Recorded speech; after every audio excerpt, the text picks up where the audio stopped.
Vamos a empezar con unas píldoras de neurociencia y de ciencia que luego nos van a permitir entender mejor la explicación de los déficits cognitivos que presentan muchos peques con síndrome de Noonan u otra rasopatía.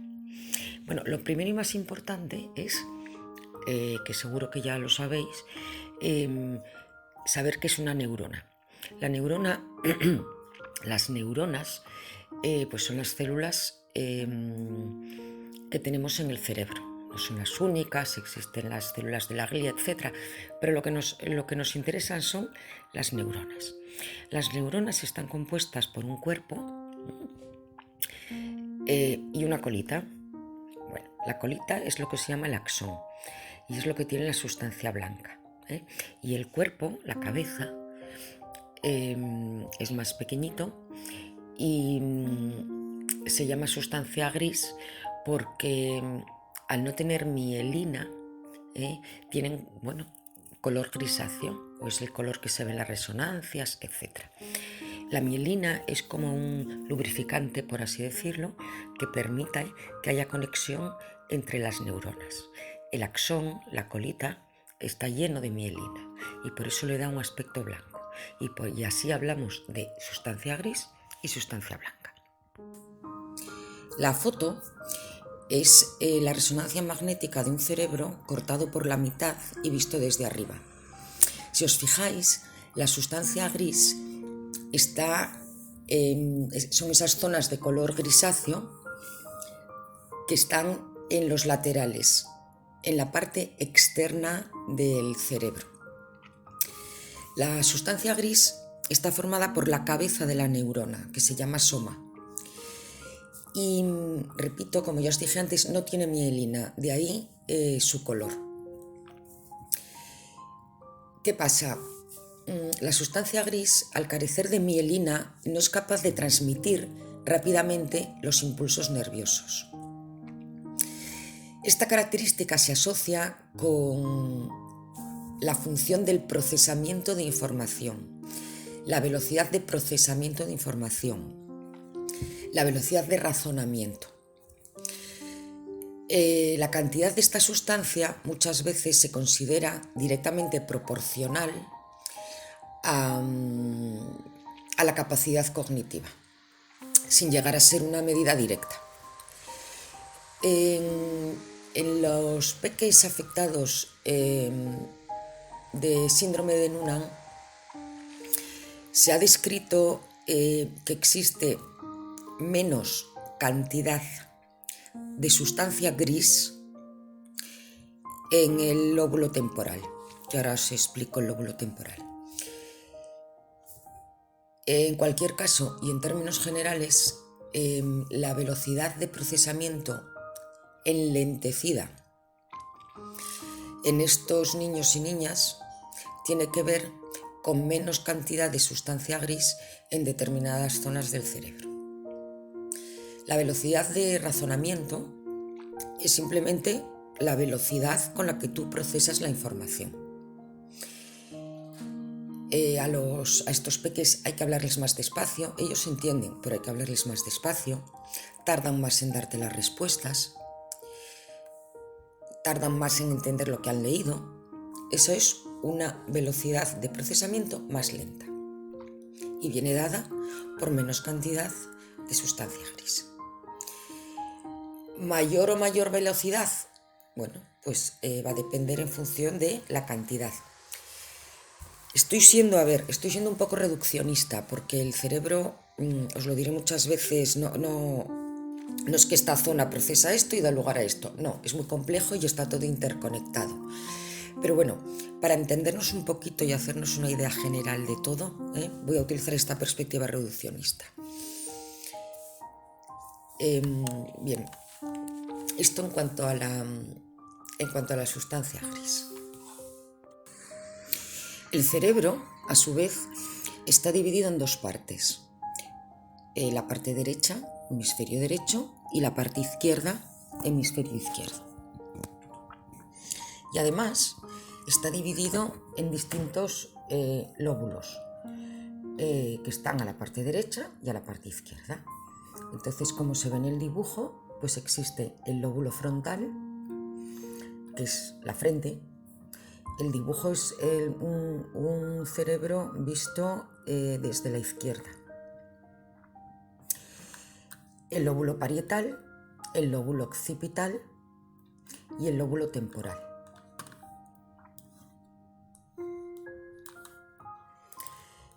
El lóbulo frontal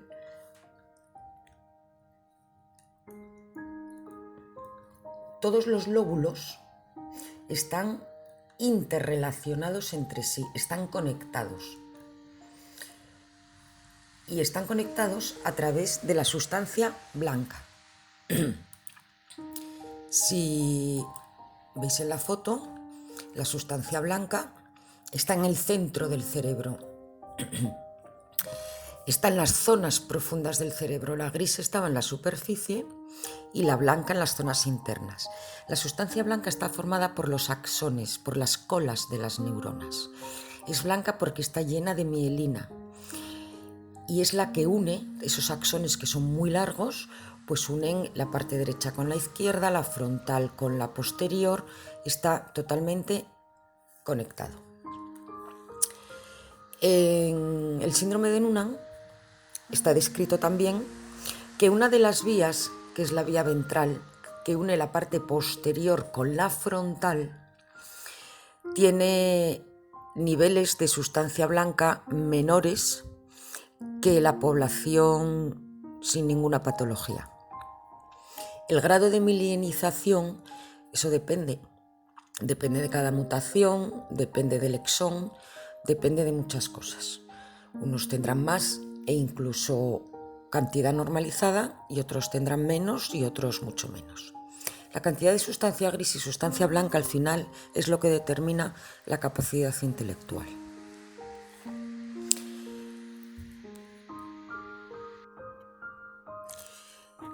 ¿Qué ocurre cuando existe hipofunción en el lóbulo temporal? Pues las manifestaciones son motoras. Los niños o las niñas pues a veces tienen dificultades con la motricidad fina, por ejemplo escribir, del lenguaje, en lo referido a la articulación del habla.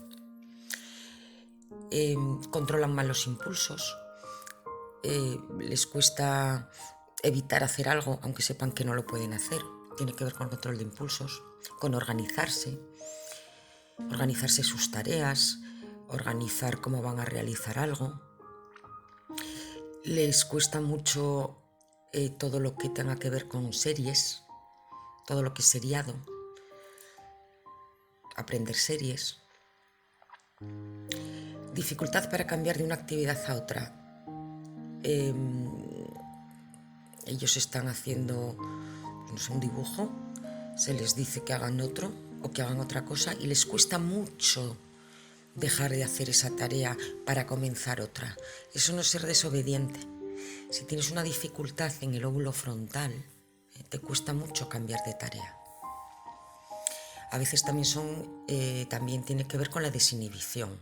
Pues hablar con todo el mundo, decir cosas que no proceden, hacer cosas socialmente inadecuadas. Y en cuanto al estado de ánimo, tiene que ver también con estados de apatía, pérdida de autocontrol.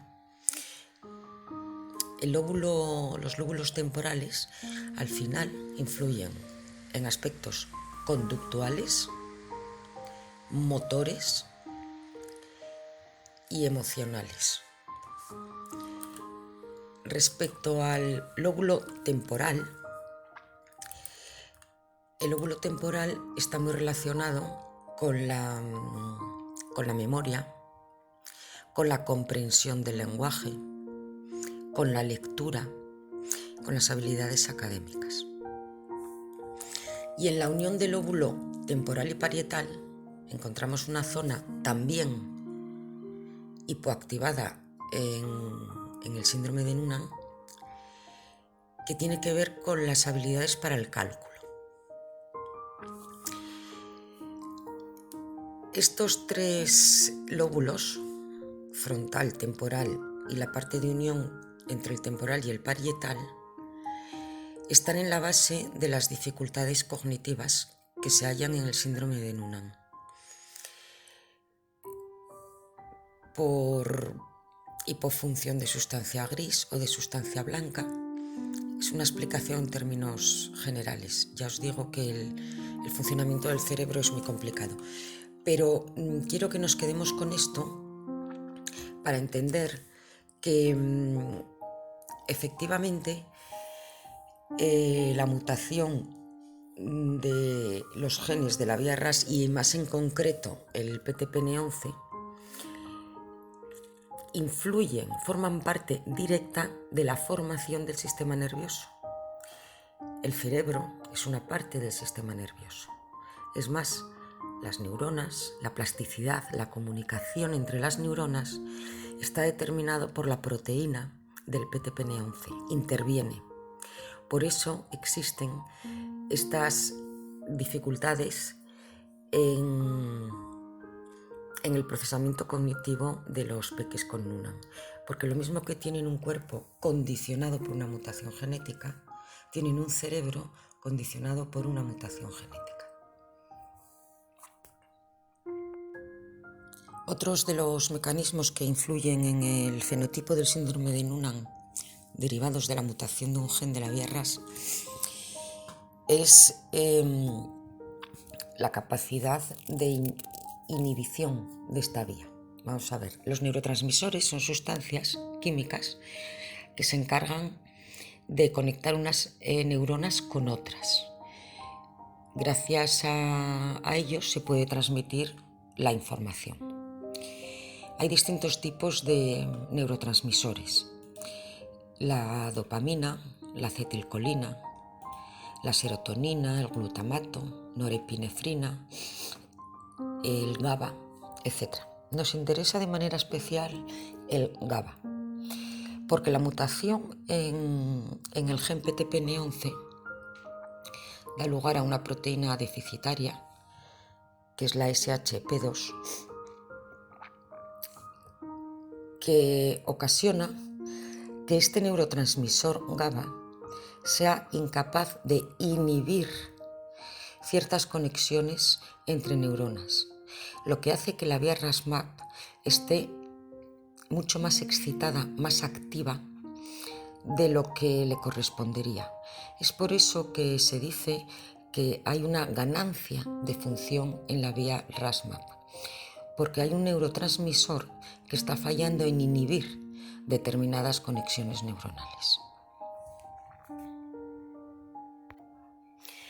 Esta ganancia de función no solo se encuentra en las mutaciones generadas por el PTPN11, sino también por el SOS1, RAF1, RIT1, que son genes que codifican la síntesis de proteínas importantes para la vía RAS-MAP.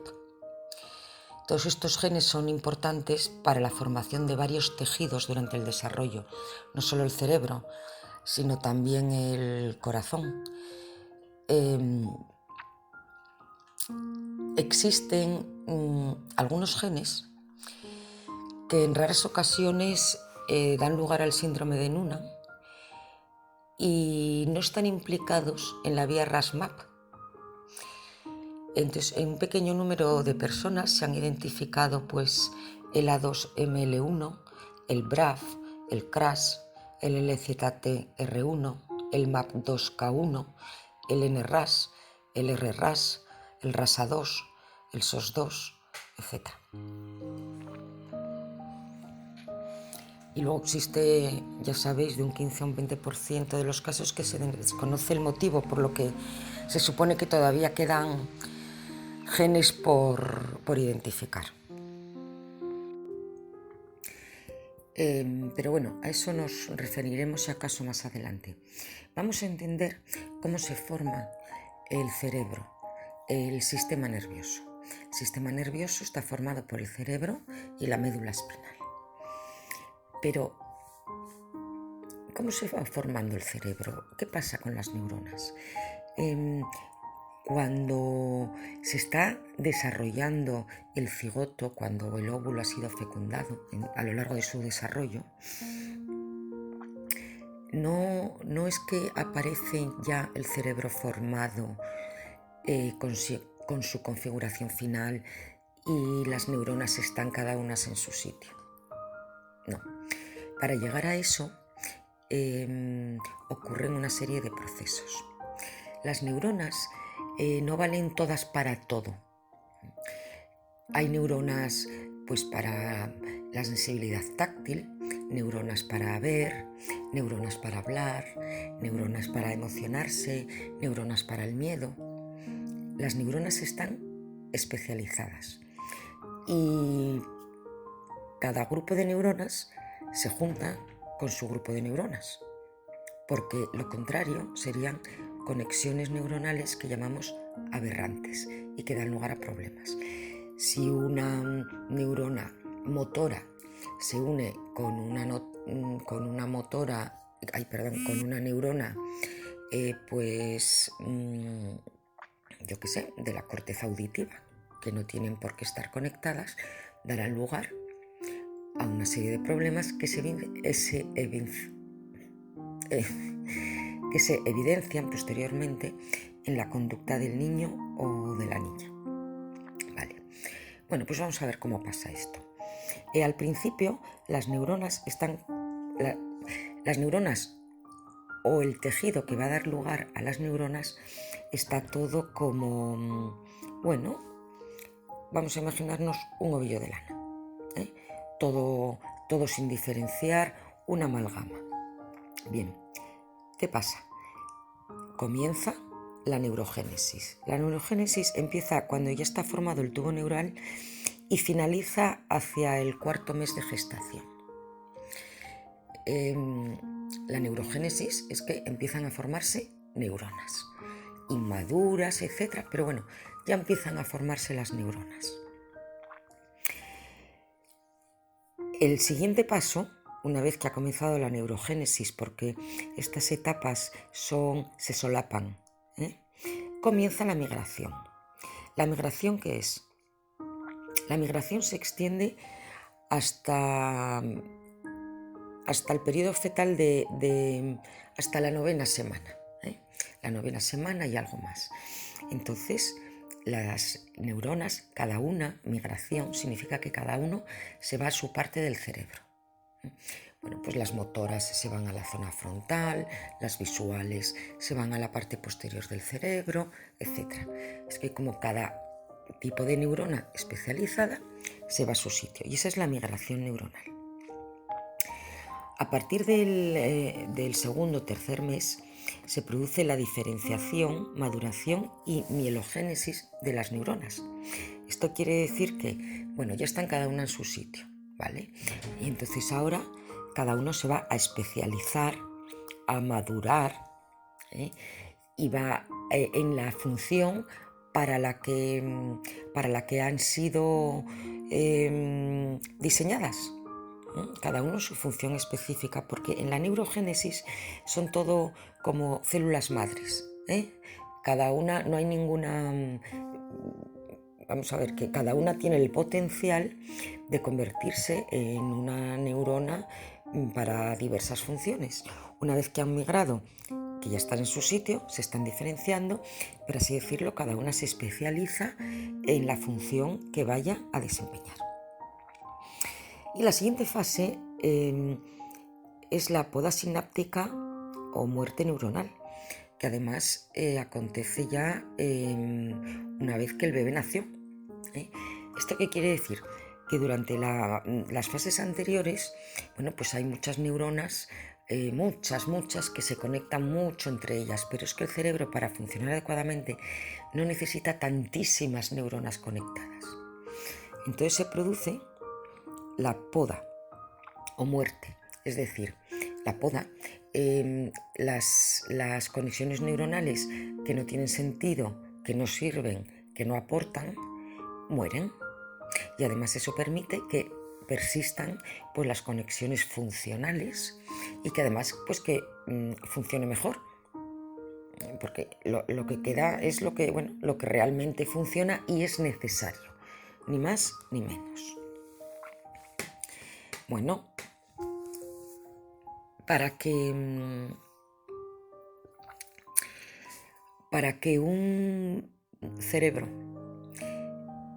funcione adecuadamente, desarrolle bien sus funciones, es decir, que tenga memoria, que tenga intacta la percepción, que pueda pensar, que pueda leer, que pueda escribir, que pueda gestionar sus emociones, que pueda comprender la pragmática del lenguaje, etc.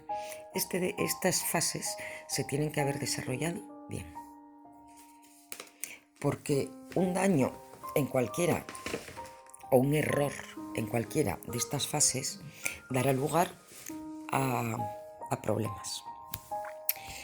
Se dice, que cuanto antes suceda un daño neuronal o un error en estas fases, mejor es el pronóstico, porque los niños pequeños pues tienen mucha plasticidad cerebral. Pero eso no es cierto. Es cierto que cuanto menor es el niño o la persona, más plasticidad cerebral tiene. Pero no es el único criterio. Si se produce una lesión durante la neurogénesis, y repito, vamos a entender por lesión conexiones neuronales que no proceden, desarrollo de los axones que no proceden, poca mielinización, etc. ¿Vale? Si se produce durante la neurogénesis, hasta el 5º mes de embarazo, momento en el que todavía no se han diferenciado las neuronas, bueno, pues hay cierta recuperación posterior de la función que se pueda ver afectada, aunque a costa de un peor rendimiento general. ¿Por qué es esto? Las neuronas no están diferenciadas en sus funciones, están todas juntas. Entonces, un daño, en este momento, va a crear un daño difuso, porque va a dañar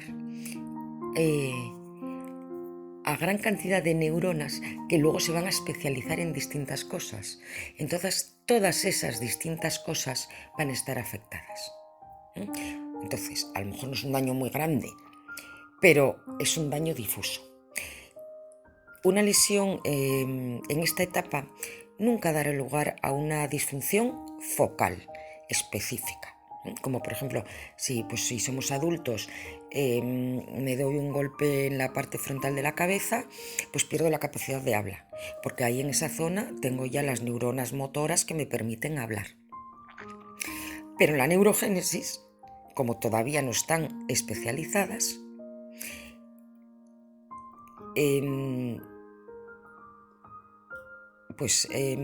pasa eso, que el daño es más generalizado, menos específico. La lesión durante la génesis neural parece estimular una sobreproducción de nuevas neuronas. Si bien el volumen total es menor y la reorganización de todas las funciones entre un menor número de neuronas, por tanto, implica tener que obtener más con menos, con lo cual lleva a un descenso del cociente intelectual. Esto, con lo cual, cuando vemos peques que, no tienen un retraso cognitivo muy importante, que también puede ser, depende de la magnitud del daño, pero así bajo, pues lo más probable es que en el momento de la neurogénesis pues haya habido algún problema. Repito, la magnitud del daño también influye para el resultante cociente intelectual. Si la lesión o el daño, el problema, se produce durante el proceso de migración neural, durante el proceso de migración y de diferenciación, que se produce desde el 5º mes de embarazo hasta el primer mes postnatal, el efecto es devastador. y mucho más grave del que se podría esperar en etapas posteriores.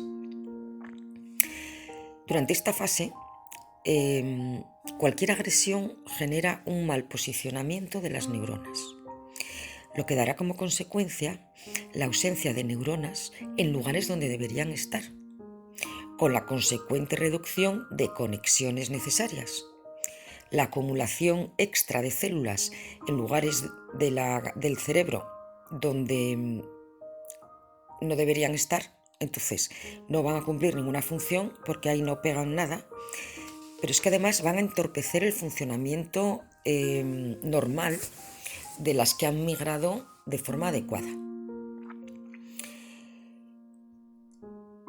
Darán lugar también esta diferenciación y esta migración fracasada a la génesis posterior de sinapsis no funcionales, de procesos neuroquímicos ineficaces. Recordemos que las neuronas, una manera que tienen de comunicarse es a través de procesos químicos, o funcionamientos alterados. Bien, esto tendrá graves consecuencias en la mielogénesis. Recordemos que la mielogénesis es que el axón, la cola de la neurona, se recubra de mielina, que es lo que permite a las neuronas comunicarse. Y es lo que constituye la sustancia blanca del cerebro. Entonces, tendrá consecuencias en la mielogénesis y en los posteriores procesos de poda y muerte neuronal, puesto que tales conexiones anómalas superan dicho proceso de poda, afectando el normal funcionamiento de los circuitos durante toda la vida de la persona. Los circuitos es que, lo retomaré más adelante, pero es que el cerebro está muy comunicado dentro de sí mismo. Están comunicadas todas las zonas, están comunicadas entre sí, las adyacentes, las que están cerca, y además la parte de adelante con la parte de atrás, la parte de atrás con la parte lateral derecha, la parte frontal con la posterior izquierda. Está todo relacionado.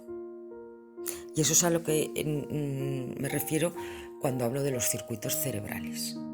Y eso es lo que explica que, por ejemplo, una lesión en la parte posterior de la cabeza pueda dar lugar a la pérdida de una función que típicamente la monitorea, por así decirlo, la parte frontal del cerebro, porque lo que se ha dañado ahí es el circuito que une la parte posterior con la parte anterior. Y ya os adelanto que los peques con síndrome de Noonan, unos más, otros menos, y no de manera de media en general, no de manera muy drástica, pero sí importante, o hasta el punto de condicionar el fenotipo, tienen en el llamado circuito ventral, que comunica la parte posterior del cerebro con la parte frontal, tienen disminución de sustancia blanca, es decir, de la mielina que recubre los axones. Entonces, ese circuito ventral, digamos que presenta una hipofunción, o sea, se activa un poquito menos de lo que debería. Y, por ejemplo, las dificultades en lectura están relacionadas con esa hipofunción del circuito ventral. Bueno, luego lo retomaré más adelante. Bien, sigo con los problemas de migración. En algunos casos los problemas en la migración serán muy evidentes. Por ejemplo, en la genesia del cuerpo calloso, los peques que nacen sin el cuerpo calloso, que es una estructura que comunica la parte derecha del cerebro con la parte izquierda, eso es debido a un problema importante en la fase de la migración. En otros casos solo serán observables los problemas con técnicas técnicas diagnósticas de resonancia, etcétera, más sofisticadas. Por ejemplo, las hay una técnica que es la tractografía, que es capaz de, bueno, identificar las deficiencias, pues por ejemplo, en el síndrome de Angelman o en las anomalías en el fascículo superior en el autismo, etc. Bueno, esto lo que viene ahora nos compete menos porque estamos hablando de rasopatías que son resultados de una mutación genética. Pero bueno, ya para terminarlo, os doy una pincelada, que es que las lesiones que se producen desde el segundo al octavo mes de vida, que es la etapa de mayor crecimiento dendrítico y establecimiento de sinapsis, pues bueno,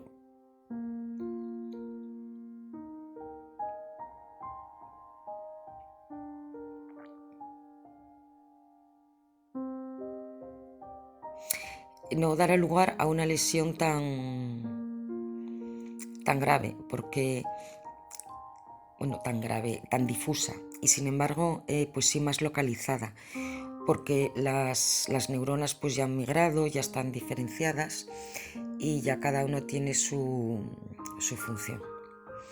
Ahí es cuando se producirán pues compensaciones entre unas neuronas y otras, y entre una zona del cerebro y otra. Por ejemplo, se ha visto que en niños ciegos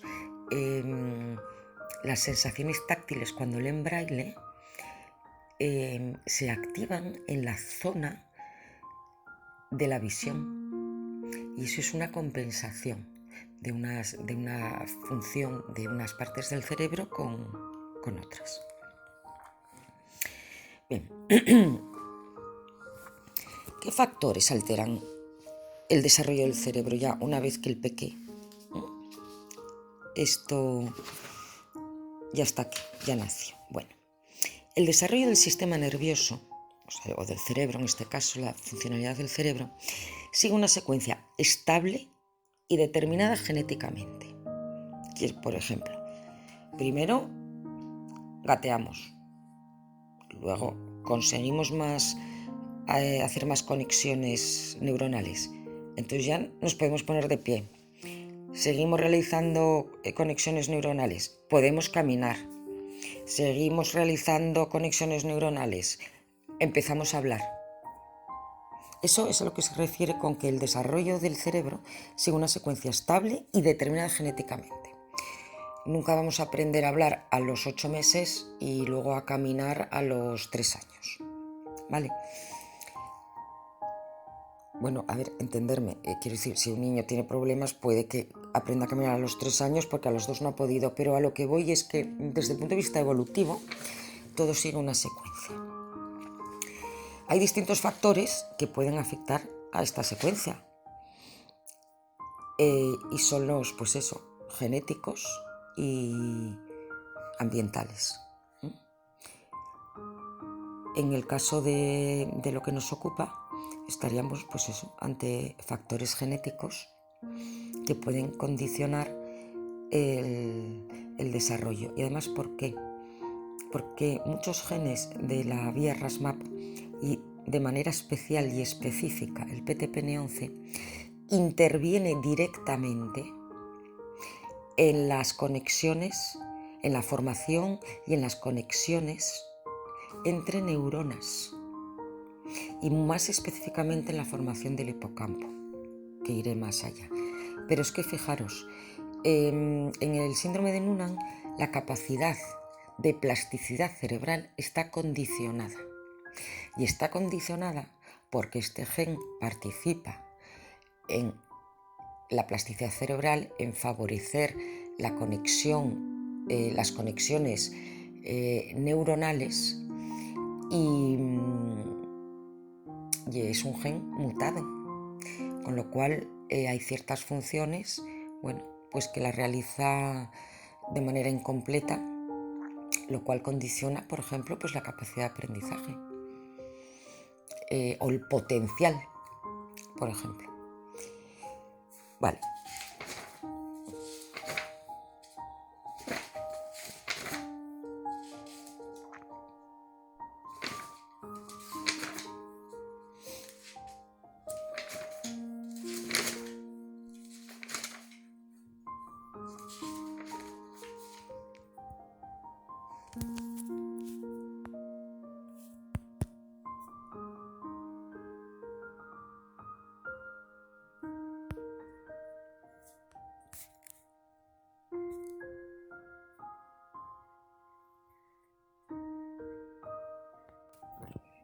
Y ya más centrados en la plasticidad, hay que decir también que la plasticidad cerebral no es total. A veces hablamos, sí, bueno, como tiene el cerebro, es muy pequeño y tiene plasticidad, pues no pasa nada. No, no es total. Y también se rige por unas limitaciones estructurales y funcionales, que además están condicionadas por periodos críticos. Ahora me explico.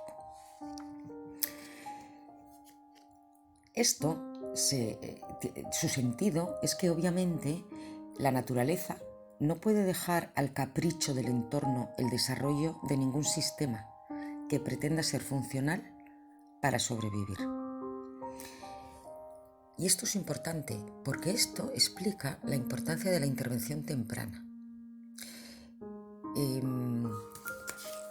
Por ejemplo, para el desarrollo de las funciones sensoriomotoras, el periodo crítico es de los 0 a 2 años. Lo que no quiere decir que posteriormente no se puedan potenciar también, ojo. El periodo crítico para el lenguaje es de 1 a 5 años. El periodo crítico de potenciación de las funciones ejecutivas es de 5 a 8, aunque luego también se puede mejorar. Existen periodos críticos en los que genéticamente, por así decirlo, el cerebro es más permeable, está más abierto a una estimulación externa para mejorar estas funciones. Por eso cuando decimos que ante la duda consulten, el sentido es ese. Si un niño o una niña a los 3 años habla mal, muchos profesionales suelen decirte, no es nada, espera que ya verás que luego habla. Probablemente sea así, probablemente, pero hay que controlarlo, porque si luego no es así, hemos perdido un periodo precioso de poder explotar más esa plasticidad cerebral y ese periodo crítico. Bien, y lo de los periodos críticos, repito, pues claro, tiene su sentido. Los periodos críticos y que todo siga unos patrones en el desarrollo tiene su sentido, porque si no el cerebro podría desarrollarse por cualquier vía o de cualquier manera.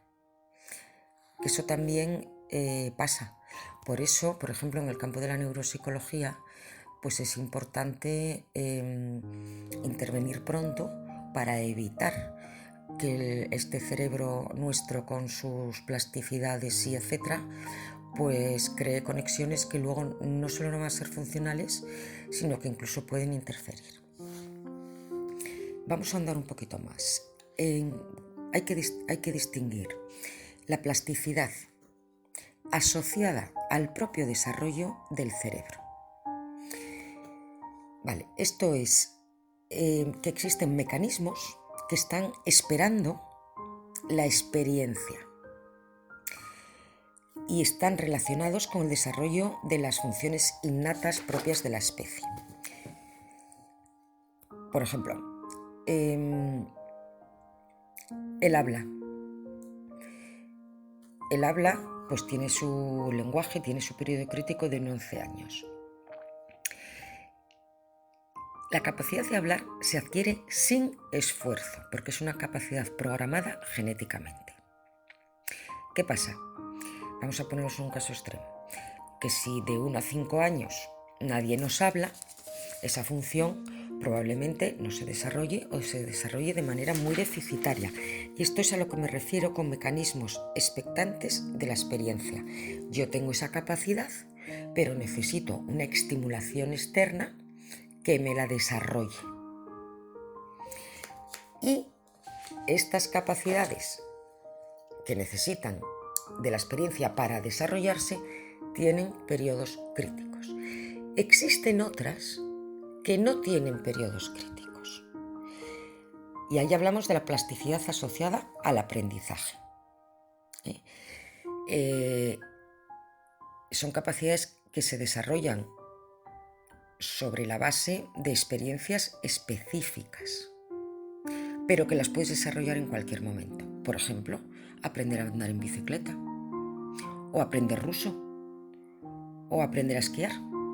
Estas habilidades sí requieren esfuerzo y entrenamiento y pueden adquirirse a lo largo de la vida en cualquier momento. No tienen periodos críticos. Sin embargo, la plasticidad asociada al propio desarrollo cerebral no necesita esfuerzo, sí necesita estimulación externa y sí tiene periodos críticos, ¿vale? Entonces, todas las funciones cognitivas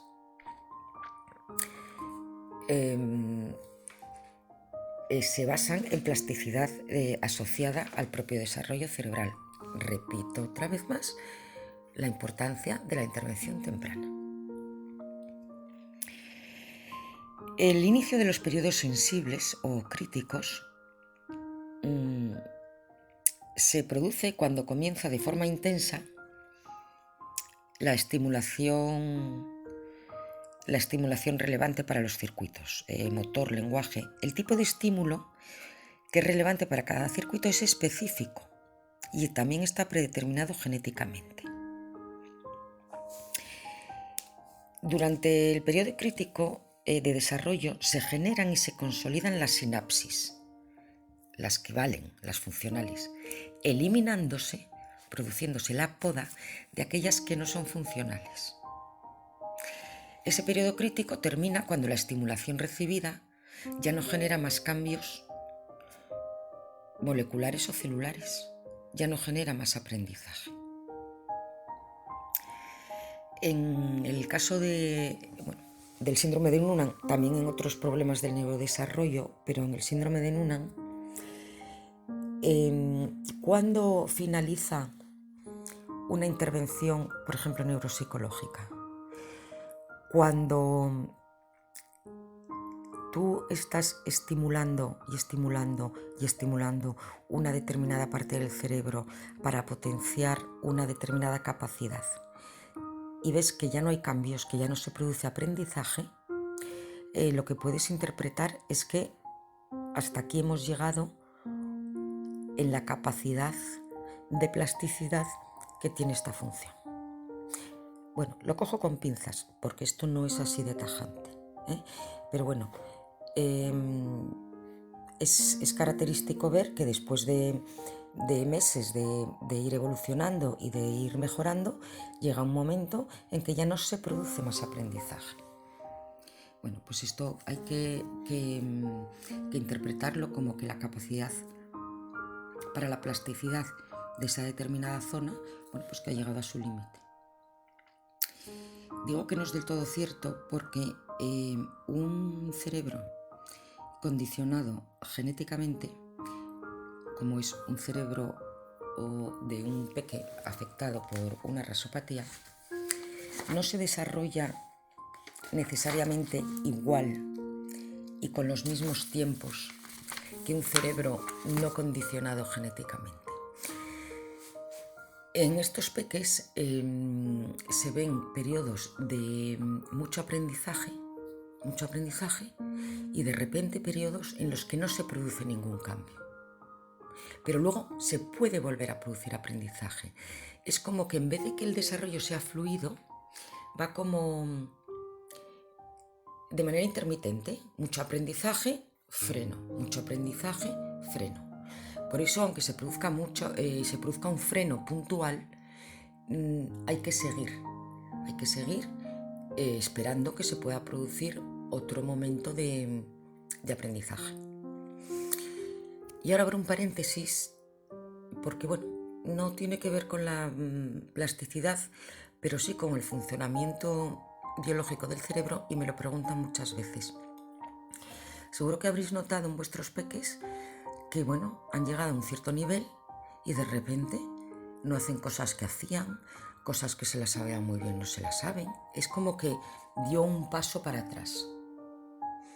Esto suele ocurrir en dos momentos. Uno, después de las vacaciones de verano o de Navidades, o sea, un periodo en el que se interrumpe la estimulación, que está muy bien porque tienen que descansar, porque estos niños y niñas trabajan el doble que todo el mundo, Pero bueno, se ve un retraso, pero como demasiado. No os preocupéis. Tienen solo que retomar, Lo que pasa que igual les cuesta un poco más retomar. Y hay otro motivo. Muchas veces esto ocurre antes de dar un paso adelante. es como si estuvieran cogiendo carrerilla, como si el cerebro está utilizando recursos para generar una base neural que sustente otro aprendizaje. Esto dura, puede durar entre 2 semanas y un mes. Así que no os preocupéis si lo observáis. Bueno, si se prolonga mucho en el tiempo ya será otra cosa, que no tiene por qué. Pero si observáis eso, como un retroceso, que dura entre 2 semanas y un mes, no hay problema. Eso tiene que ver con el funcionamiento biológico del cerebro y quiere decir que lo que va a hacer es dar un paso adelante.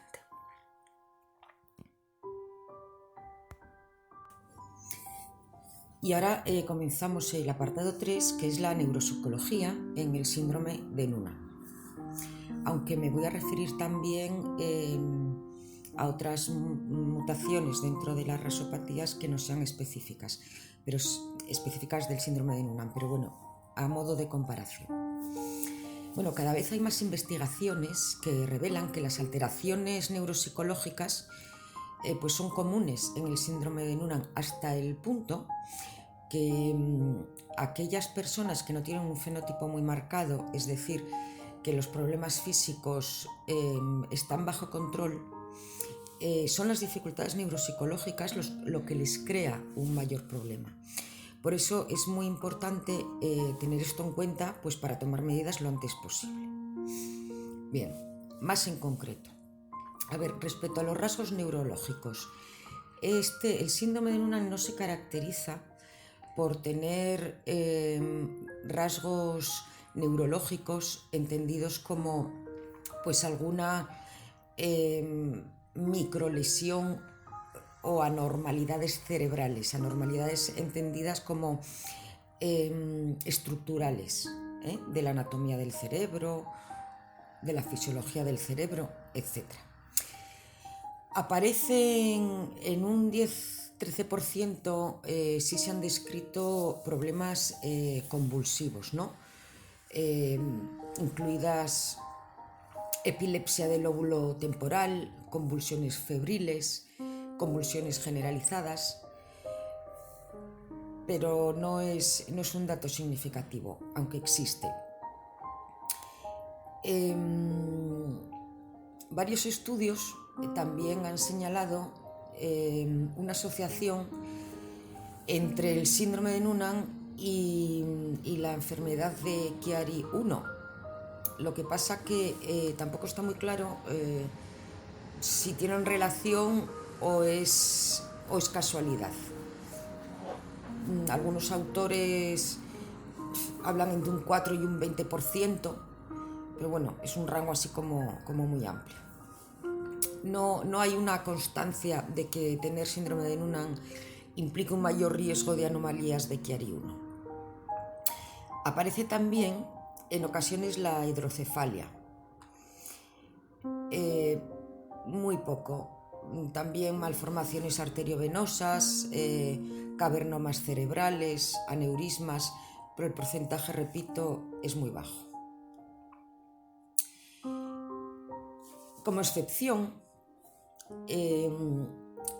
si hay un patrón distinto de anormalidades neuroanatómicas en el cerebro, encontradas en estudios de imagen de niños con mutaciones en el gen SHOC2.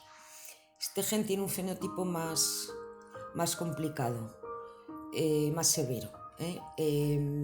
Estas complicaciones incluían megalencefalia relativa, espacios subaracnoideos agrandados y fosa posterior pequeña.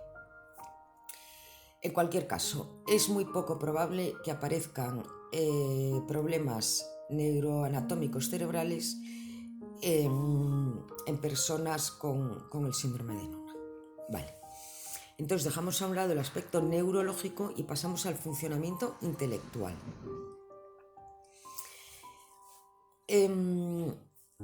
Cuando se comparan a niños con síndrome de Noonan con la población normal, es cierto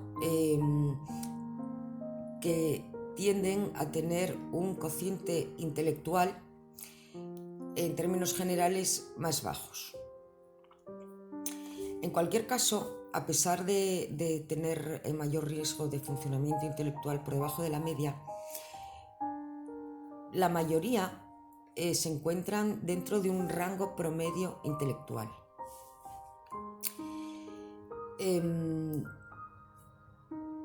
Los estudios publicados no sugieren un patrón claro con respecto a las fortalezas y las debilidades intelectuales. Hay personas pues que tienen mayores habilidades de razonamiento verbal respecto a las habilidades de razonamiento no verbal y a la inversa, con lo cual no es que haya un patrón fijo. Por lo cual es muy importante que cada niño sea estudiado de manera individual. Es decir, cuando hablan del IQ, o sea, del cociente intelectual por debajo de la media o bajo, etc., con ese dato hay que tener mucho cuidado, porque el cociente intelectual no es un valor fijo y estático. Vamos a suponer que yo tengo un cociente intelectual de 70, que estaría justo en el borde, en la media baja. Bueno, pues esto a lo mejor viene determinado porque tengo pocas habilidades verbales, tengo problemas o dificultades en la comprensión del lenguaje, o en la expresión oral, o en el razonamiento abstracto, es decir, en alguna capacidad en concreto. Y es eso lo que me baja la media. Pero si esa capacidad se trabaja desde el punto de vista neuropsicológico y se potencia y se mejora, ese cociente intelectual va a aumentar. Por eso, desde la psicología ya está cuestionado desde hace tiempo reflejar en los informes o catalogar a un niño en función de un cociente intelectual medido en un momento determinado, porque no es, repito, no es un valor estático, puede evolucionar. Bueno, entonces, niños con síndrome de Noonan hay que valorarlos de manera individual. Hay niños que no tienen problemas para las matemáticas, otros sí. Unos tienen más problemas de tipo verbal, otros menos, etc. Bien.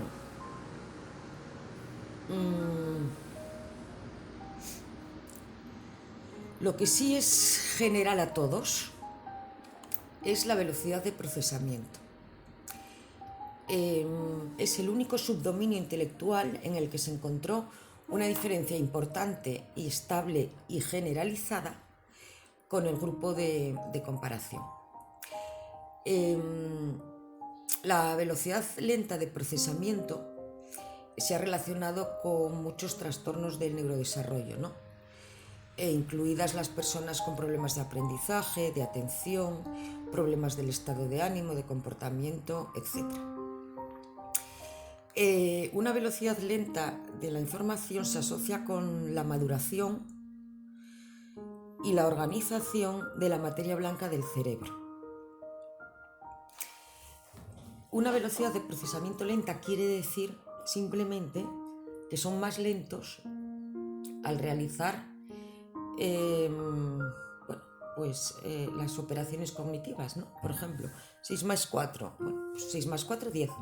Bueno, pues ellos también llegan al 10, pero necesitan unos segundos más para pensar. Necesitan un poco de tiempo más para comprender lo que se les está diciendo. Un poquito más de tiempo para entender lo que están leyendo, porque procesan de manera más lenta.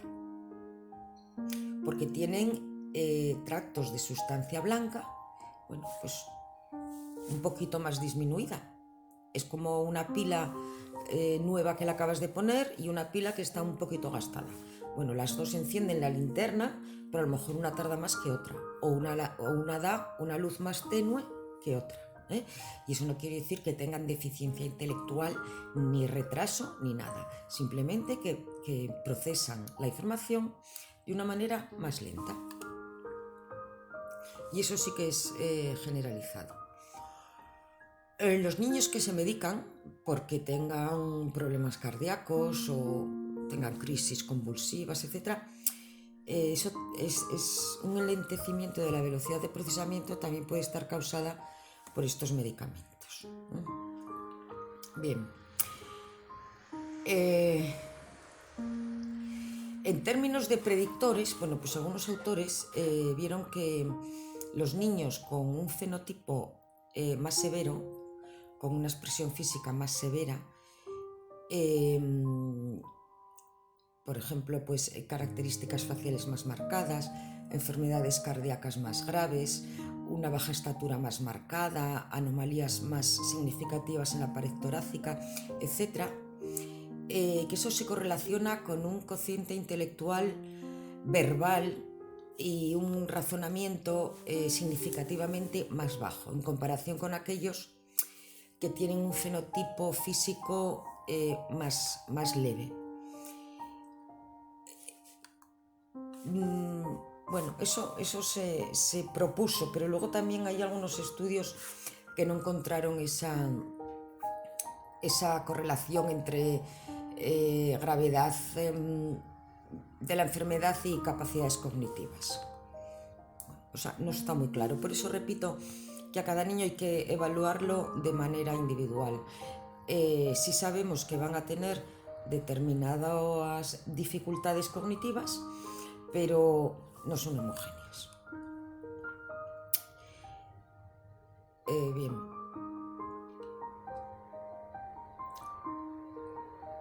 Respecto al desarrollo motor,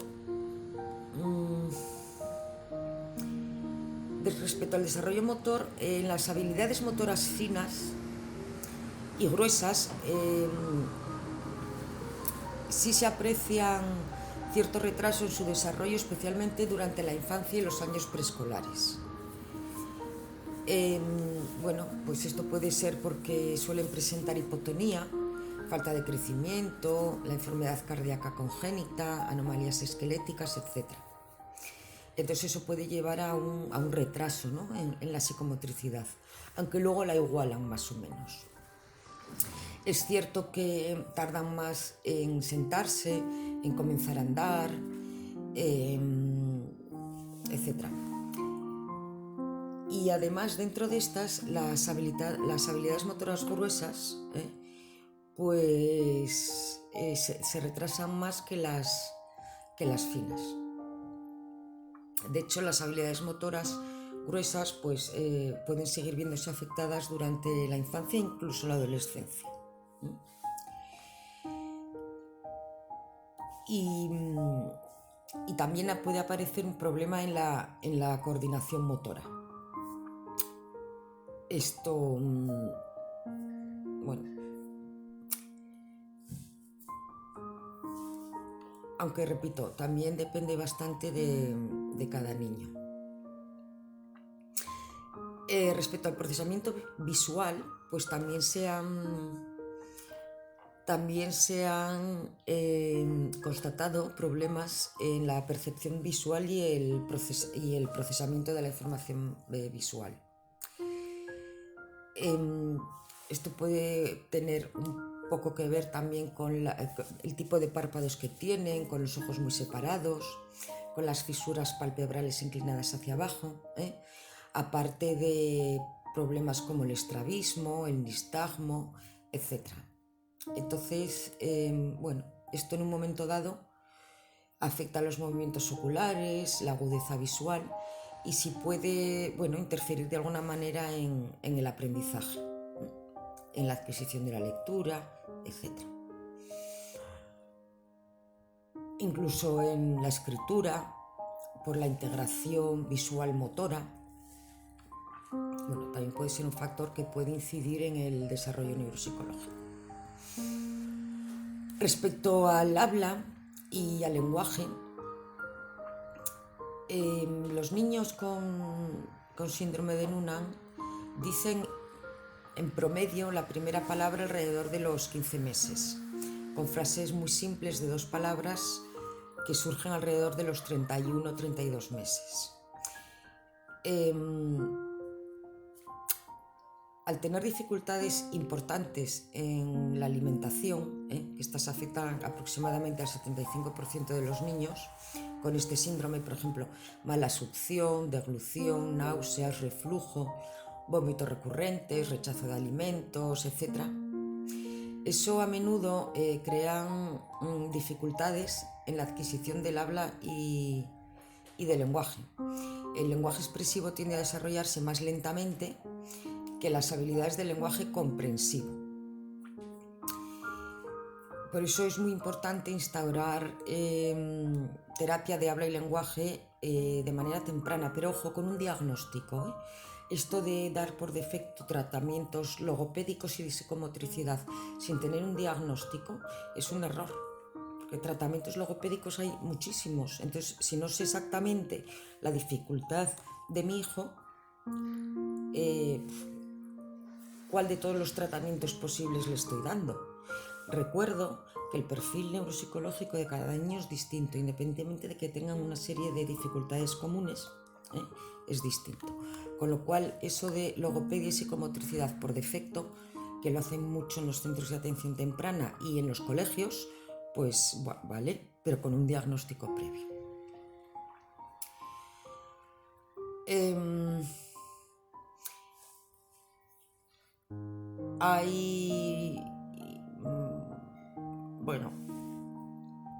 Esto destacan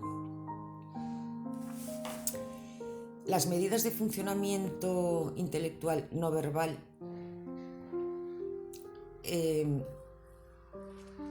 suelen estar más en la media.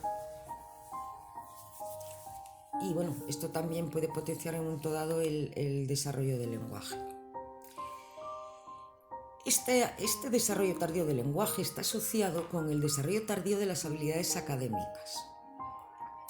Las habilidades de lectura y ortografía, escritura, están muy relacionadas con la capacidad de lenguaje, la memoria fonológica y la capacidad cognitiva no verbal. Además, también se pueden ver afectados los aspectos sociales del lenguaje. Hay descritos que un 60% de los peques con este síndrome fueron calificados como con posibles deficiencias en el lenguaje pragmático. Y en especial los niños de sexo, masculino, más los niños frente a las niñas. Esto que ya lo veremos más adelante en profundidad, pero este déficit en funcionamiento social es carecer de habilidades sociales, lo que se entendería por carecer de tacto, ser demasiado abiertos o demasiado retraídos, hablar con todo el mundo,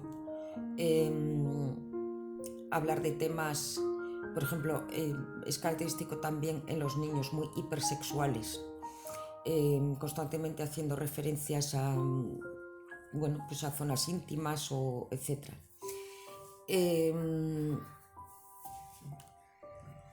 Entonces, también habría que hacer una evaluación del lenguaje pragmático y la comunicación social.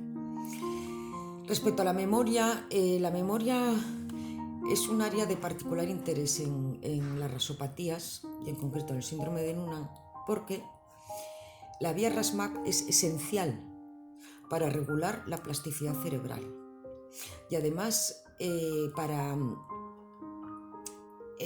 esto interviene de manera directa en la formación del sistema nervioso y en concreto en la formación del hipocampo, que es el centro más importante de la memoria. Con lo cual,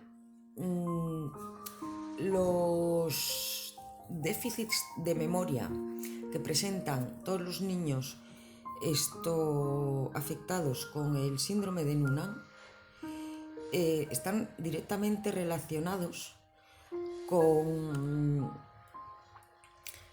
una formación irregular, atípica, por la presencia de menos sustancia gris en el hipocampo. Existe una diferencia muy importante entre la memoria de recuperación y la memoria de reconocimiento. La memoria de reconocimiento es, por ejemplo, los exámenes tipo test. Ahí se utiliza la memoria de reconocimiento. La memoria de recuperación es, bueno, pues lo que entendemos por memoria normal, ¿no? Nos preguntan la lección, dime la historia de España. Bueno, esa es la memoria de recuperación. Hay una diferencia muy importante entre ambas. En memoria de recuperación suelen estar bastante bien, pero, en memoria de reconocimiento suelen estar bastante bien.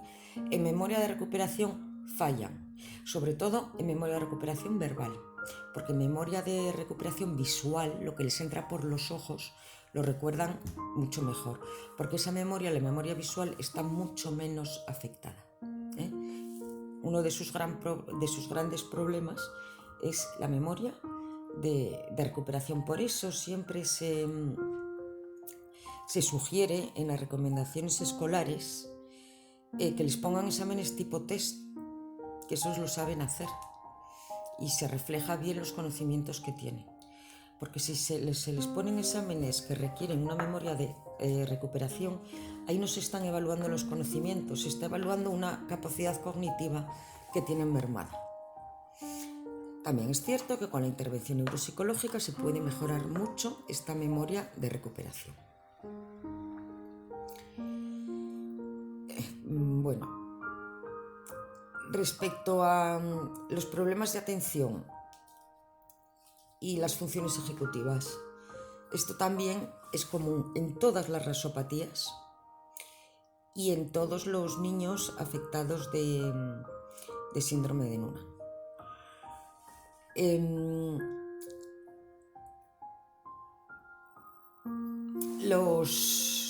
La dificultad de atención es común. Se distraen muy a menudo, constantemente.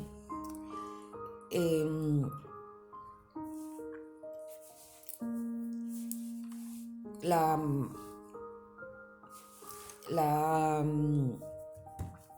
falta de regulación de la atención, además, también influye en obtener bajas puntuaciones en el cociente intelectual, pero no porque tengan una deficiencia, sino porque tienen una gran falta de concentración. Les resulta muy difícil concentrarse. Les resulta muy difícil, esto igual suena raro, inhibir las respuestas. O sea, son un poco impulsivos. A lo mejor hay cosas que saben que no tienen que hacer, pero les cuesta mucho inhibir esa respuesta. La capacidad de inhibición de respuesta es otra capacidad que se trabaja. Yo sé que esto no lo tengo que hacer y tengo la capacidad de no hacerlo. Ellos el control inhibitorio lo tienen muy débil.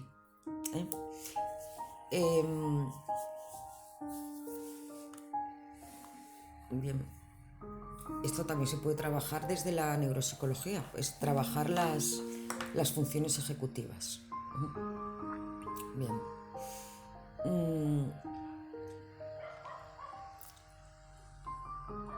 Bueno,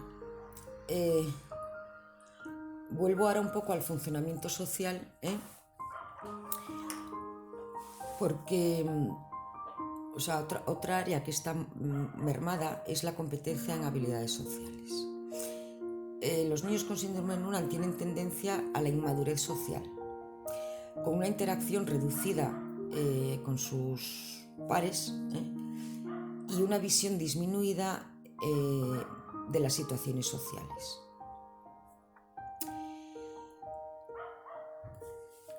No se sabe muy bien si lo que les falla es la percepción emocional, la atribución social de las reglas sociales, etc.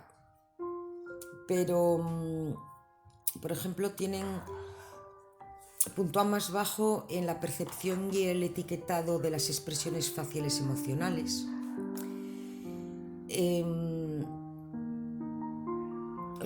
Mayores problemas en el procesamiento de estados emocionales, capacidad también para identificar y comunicarse sobre estados emocionales, capacidad para identificar estados mentales atribuidos a los demás, o sea, el poder ponerse en la perspectiva del otro.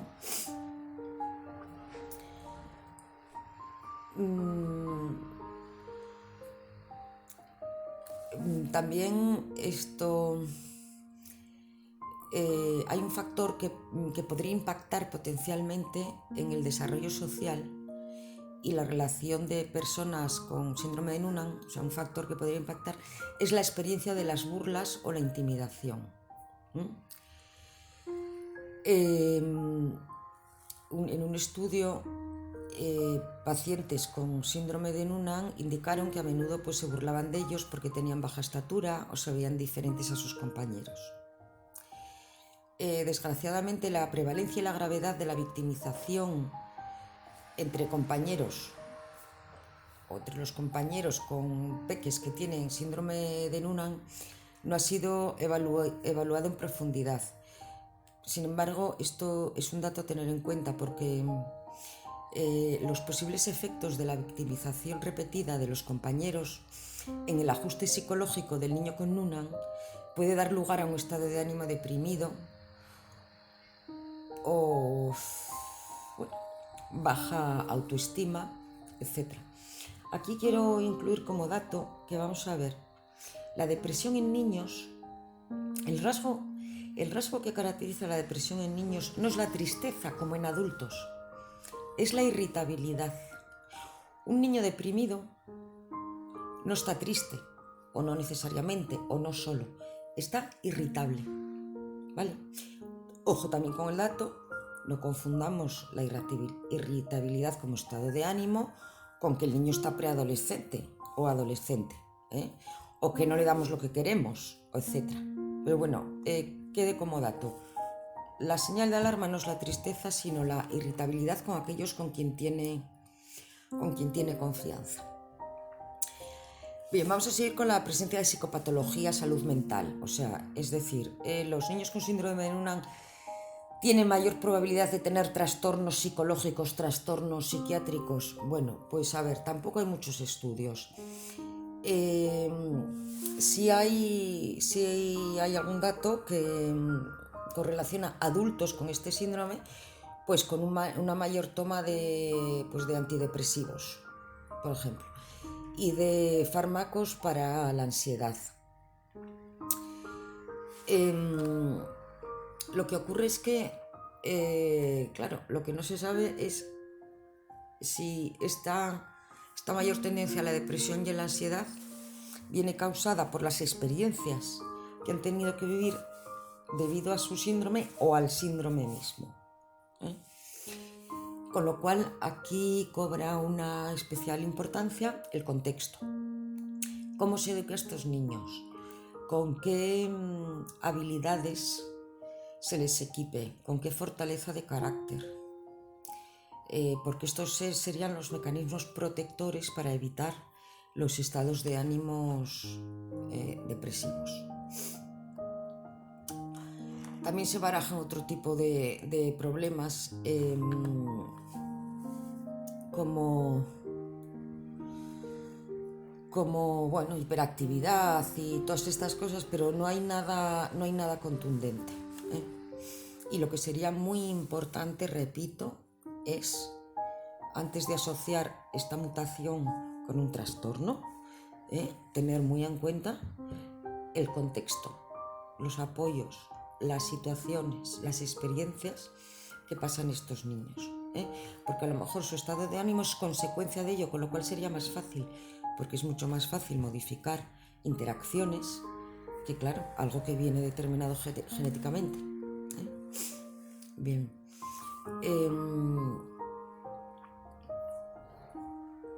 Bueno.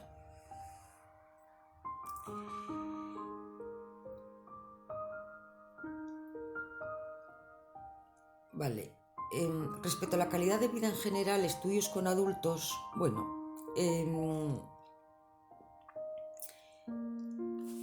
lo que se vio, repito, en un estudio que se hizo con un autoinforme completado por participantes adultos europeos con este síndrome, pues encontró un nivel de satisfacción promedio alto en términos de calidad de vida en todos los dominios: ocio, participación social, salud, relaciones familiares, cumplimiento de objetivos de vida, etc.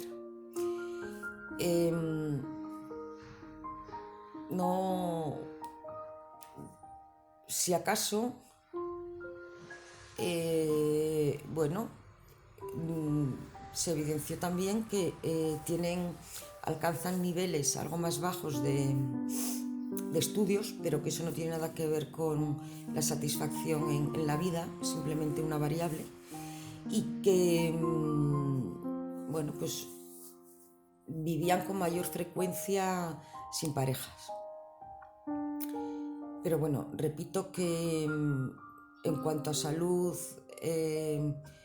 educación, adecuación psicosocial, calidad de vida percibida, no difiere marcadamente de la población normal. O sea, normal, de la población sin este síndrome, de la población promedio, quiero decir. Lo que sugiere que en la edad adulta, pues, bueno, que adquieren un nivel de adaptación y adecuación, pues bueno. Bueno, y ahora ya por ser un poco más concreta, hablando un poco de las rasopatías en general desde el punto de vista neurocognitivo, existen correlaciones genotipo-fenotipo bastante robustas respecto al funcionamiento neurocognitivo. Varios estudios han demostrado que las mutaciones en los genes que actúan bajo la vía RAS-MAP, por ejemplo el BRAF, el MEC1, el MEC2, el HRAS, etc., que típicamente causan el síndrome CFC y el síndrome de Costello, tienden a asociarse con mayores deficiencias neurológicas, funcionamiento intelectual y adaptativo,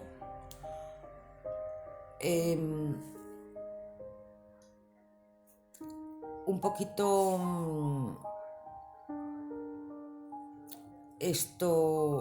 más fuertes. A ver, no sé si me estoy explicando bien. Es decir, que las mutaciones en los genes que causan estos dos síndromes, el CFC y el Costello, dan lugar a mayores deficiencias neurológicas que, por ejemplo, las mutaciones de los genes que se encuentran más arriba en esta vía RAS-MAP, como puede ser el NF1, el PTPN11, el SOS1, el RAF1, etcétera, que causan la neurofibromatosis tipo 1 y el síndrome de Noonan. Las personas con mutaciones genéticas que actúan en la parte de abajo de la vía RAS-MAP, repito, como el síndrome de CFC y el Costello, hay algunos estudios que dicen que tienden a tener una mayor prevalencia de rasgos autistas. Bueno, no lo sé. Esto lo pongo un poco entre comillas, porque es que ahora el autismo está de moda y todos los niños tienen autismo. Bueno.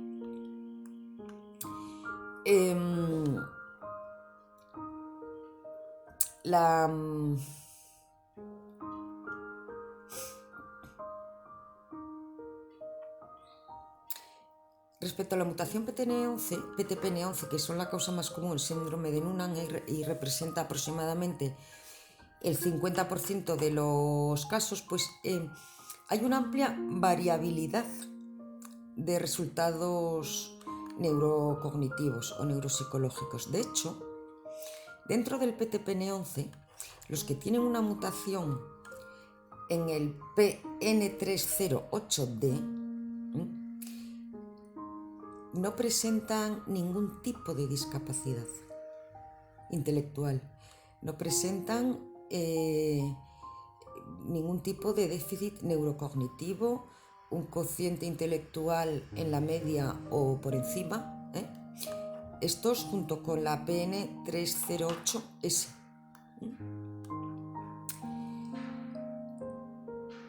Quiere decir que luego dentro de un mismo gen, bueno, pues depende de qué nivel se encuentre la mutación, incluso puede no haber ningún problema. Ocurre lo mismo con las mutaciones en el gen SOS1, que causan aproximadamente el 15% de los casos de síndrome de Noonan.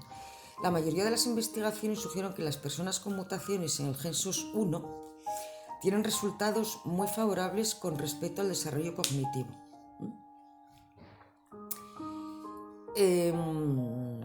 Bueno, pues bien, las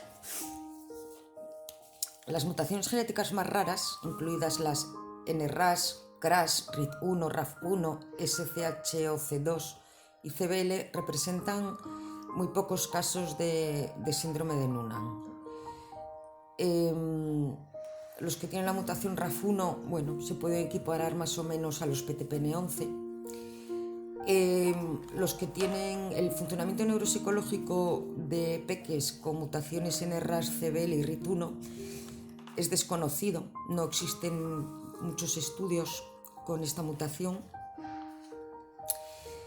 Y hay estudios que evidencian que las personas con mutaciones KRAS y sobre todo SHOC2 pueden presentar una mayor gravedad en los déficits neurológicos y retraso en el desarrollo en comparación con otros niños con un diagnóstico de síndrome de Noonan.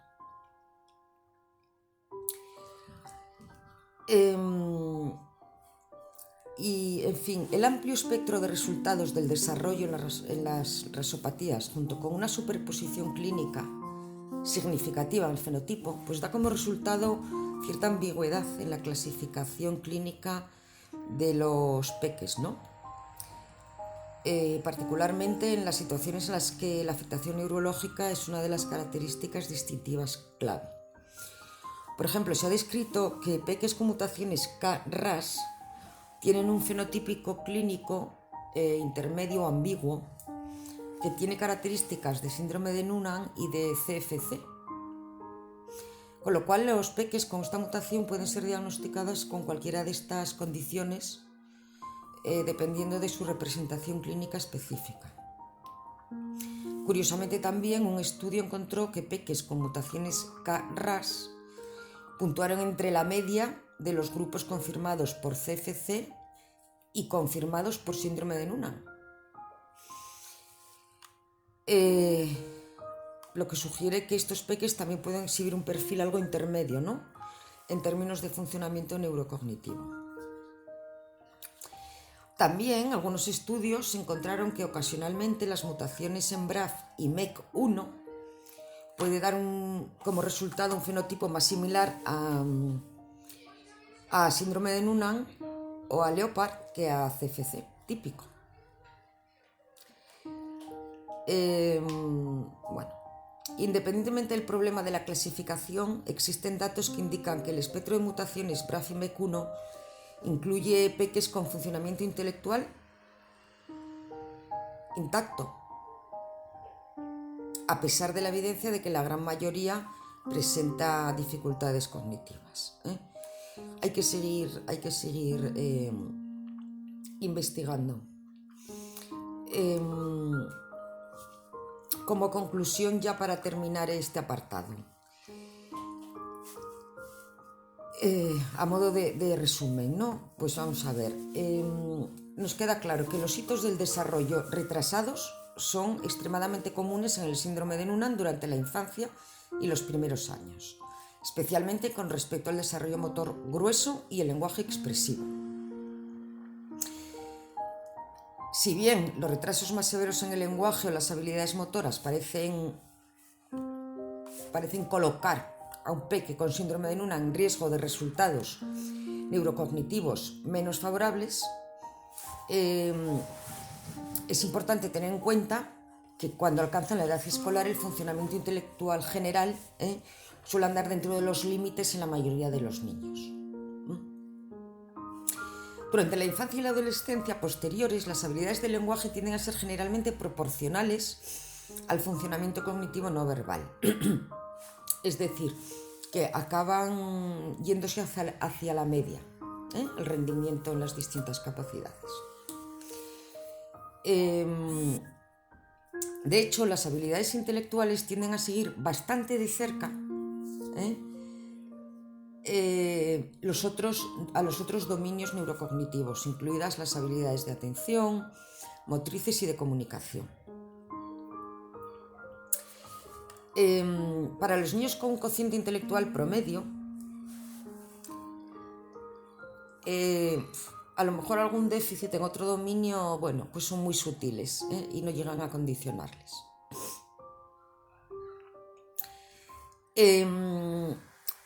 Estudios longitudinales hechos a largo plazo ya con personas adultas sugieren que los adultos con síndrome de Noonan tienen déficits cognitivos más leves en comparación con los niños, y en concreto respecto a los dominios como la atención, el funcionamiento ejecutivo y la memoria. Bien, esto podría ser porque para cuando entra en la edad adulta, bueno, pues han tenido la capacidad, ¿no?, pues de compensar algunos de estos déficits neurocognitivos.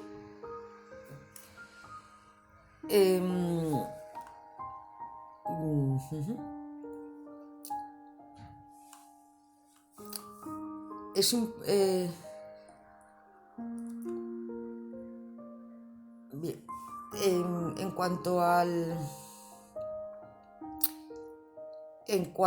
al funcionamiento social, bueno, pues ya es lo que hemos dicho antes, al funcionamiento adaptativo, que depende mucho de las experiencias de cada uno, de las relaciones con los compañeros, de los métodos de crianza, etc., ¿no? Hay personas mayores más ajustadas que menos, pero bueno, eso casi se puede comparar a la población general.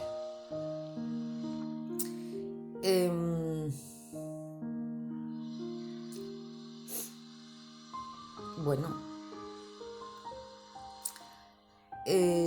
nada, para terminar, repetir que bueno, que cualquier déficit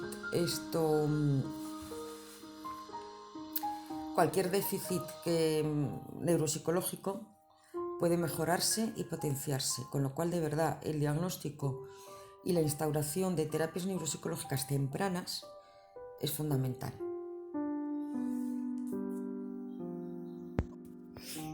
Vamos a entrar ahora ya de manera más específica en las dificultades que presentan los peques con síndrome de Noonan y que afectan al rendimiento escolar.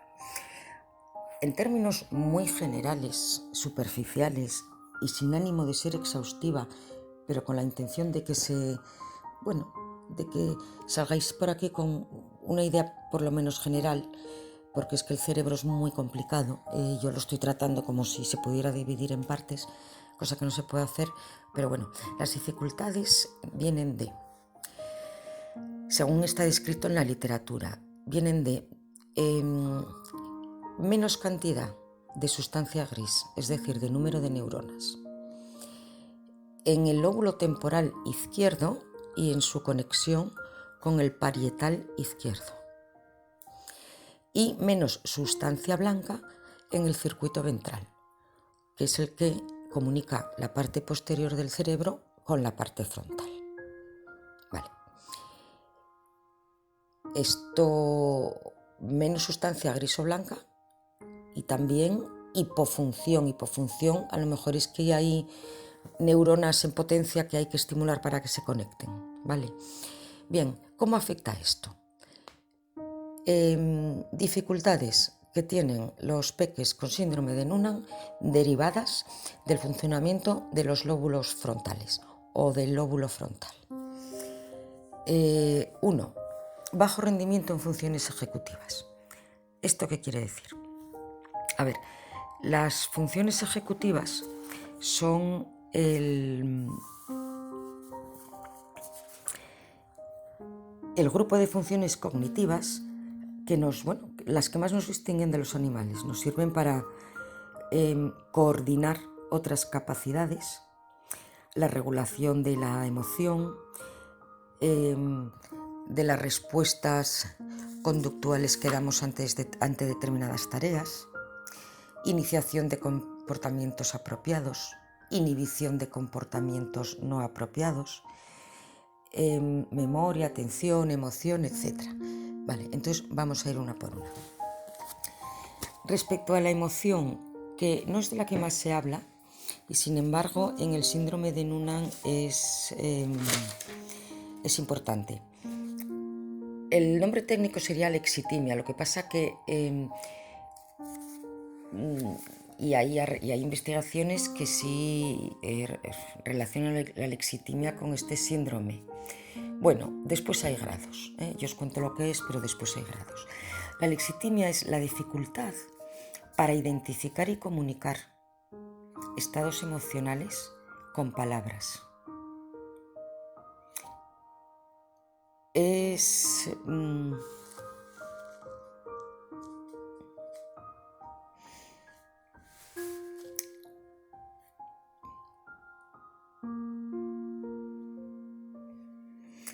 un problema en verbalizar y explicar experiencias sociales, en poner en palabras lo que sentimos.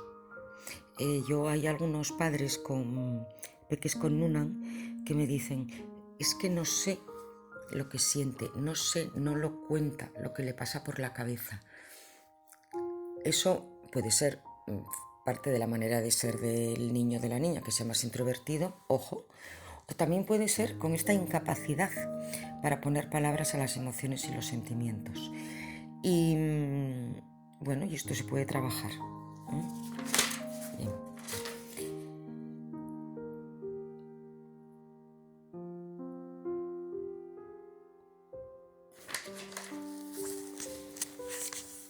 Además, aparte de las emociones, también hay déficits de funcionamiento social. Lo que incluye, pues, interactúan menos con los demás, comprenden peor las situaciones sociales, a lo mejor, pues, hacen preguntas, inapropiadas o fuera de contexto. No saben cómo comenzar una interacción, pues a lo mejor con desconocidos o con adultos. En algunos casos, pues también se da una hipersocialización. Hablan con todo el mundo, hablan con desconocidos, etc. Es decir, que sí está definido en Noonan, bueno, pues en mayor o menor grado, dificultades para la percepción social y la expresión de emociones y sentimientos.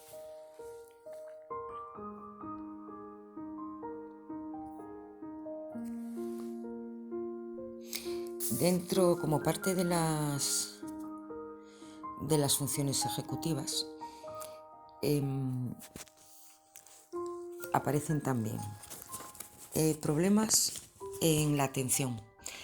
Los lóbulos frontales regulan la atención, la conducta y la emoción. Respecto a la emoción, ya os acabo de hablar. Respecto a la atención, es muy habitual y característico que los peques con Noonan les cueste mucho mantener la atención. Te la pueden mantener un poquito, pero enseguida se distraen, enseguida interrumpen, enseguida les viene otra cosa a la cabeza. Esto tiene que ver con un funcionamiento ejecutivo. Junto con la atención, además, desde el punto de vista del comportamiento, suelen ser inquietos. Desde el punto de vista motor, se mueven bastante, y esto no es que tengan ningún problema motor ni etcétera. Esto tiene que ver, esta agitación motora es una exageración, que son movidos, inquietos, tiene que ver con otra de las características del funcionamiento ejecutivo, y es que es el mecanismo que nos permite inhibir respuestas. Por ejemplo, yo sé que esto no lo debo hacer y decido no hacerlo y no lo hago. Bueno, pues un peque con Noonan puede saber que no lo tiene que hacer, puede que decida no hacerlo, pero lo hace. Sabe que no puede hablar, pero habla. Una cosa es que otro niño que no tenga estos problemas lo haga, Pero es que ellos muchas veces no lo quieren hacer, pero lo hacen porque les falla el mecanismo de inhibición de respuesta. Y esto es muy importante porque en el cole da lugar a que luego los profesores digan que es que me reta, que es que se me pone chulo, que es que se lo digo y no me hace caso. Bien, es distinto. A lo mejor es que le falla el mecanismo de inhibición de respuesta y no puede evitar hacerlo. Y el manejo no es el mismo que con otro niño que sí podría evitar hacerlo y le da igual. Eso ya sería desobediencia. En este caso puede ser dificultad en la inhibición de respuesta. ¿Esto cómo se sabe? Bueno, pues vais a un neuropsicólogo o neuropsicóloga que le pase una prueba de funcionamiento ejecutivo que mide la capacidad de inhibición de respuesta y ya lo sabéis. Vale. Esto es muy importante porque da lugar a malos entendidos. Entonces tenemos baja capacidad de atención, dificultad en la inhibición de respuesta, déficit de funcionamiento social, dificultad para expresar las emociones y los sentimientos, y luego ya dentro de funciones más académicas que condicionan las funciones ejecutivas es la memoria. El gen PTPN11 y otros, pero este gen sobre todo, esto interviene en la formación del hipocampo. El hipocampo es la estructura cerebral que nos permite la formación de memorias. Y ellos tienen esta capacidad mermada, en mayor o menor grado, porque es que con este gen precisamente defectuoso ha intervenido en la formación de lo que nos permite consolidar las memorias. Entonces, tienen dificultad en la memoria de evocación, que es en la que más interviene el hipocampo, y no tanta en la de reconocimiento. Me explico. La memoria de evocación es cuando a mí me dices, cuéntame la historia de Roma. Bueno, entonces yo evoco lo que estudié ayer y lo suelto. Esa es la memoria de evocación. La de reconocimiento es la que utilizamos en los exámenes tipo test. El Imperio Romano empezó en el siglo tal, ¿cuál o Pascual? Ah, vale, pues en este. Las carabelas de Colón eran A, 2, B, 4, C, 3. Entonces reconozco que eran 3. Los exámenes a estos niños y a estas niñas se les tiene que hacer tipo test, porque si no, lo que estás evaluando no son sus conocimientos, sino su capacidad de memoria. Y eso a los profesores les cuesta entenderlo. Peques con una, si realmente te importa valorar si han estudiado y si lo saben, exámenes tipo test. Además, como norma general, su velocidad de procesamiento de la información es más lento. Esto no quiere decir que sean torpes ni nada. Procesan la información de manera más lenta. Ya está. A mí me dices 2 y 2 y yo te digo 4. A un peque con una le dices 2 y 2 y tarda 2 segundos y te dice 4 o 3 segundos. No quiere decir que no lo sepa ni que no sea capaz de hacerlo. Tardan más, punto. No pasa nada. Eso también lo tienen que saber los profesores. Que si les habla muy rápido, a lo mejor no lo entienden. No porque tengan un problema de lenguaje o de comprensión, sino porque es que les estás hablando muy rápido. Habla más despacio. Vale. Bien, seguimos con las funciones ejecutivas. Poca memoria de trabajo. Esta es la que te permite procesar una información mientras estás haciendo otra. Por ejemplo, nosotros cuando estamos leyendo estamos adquiriendo nuevos datos, pero tenemos en mente lo que ya hemos leído, con lo cual nos permite ir conjugando la historia. Ellos, esa capacidad de tener en mente lo que ya han leído, la tienen mermada. Se puede potenciar y mejorar, por supuesto, y además es fácil. Pero a lo mejor no comprenden los textos, no porque tengan problemas de comprensión, que eso no quiere decir nada. Cuando te dicen problemas de comprensión, eso no vale. Porque puede ser, a ver qué pasa, que tengo poca memoria de trabajo, no entendí las palabras, ¿qué? ¿Me lo dijiste oralmente y me lo dijiste muy rápido? ¿vale? Memoria de trabajo.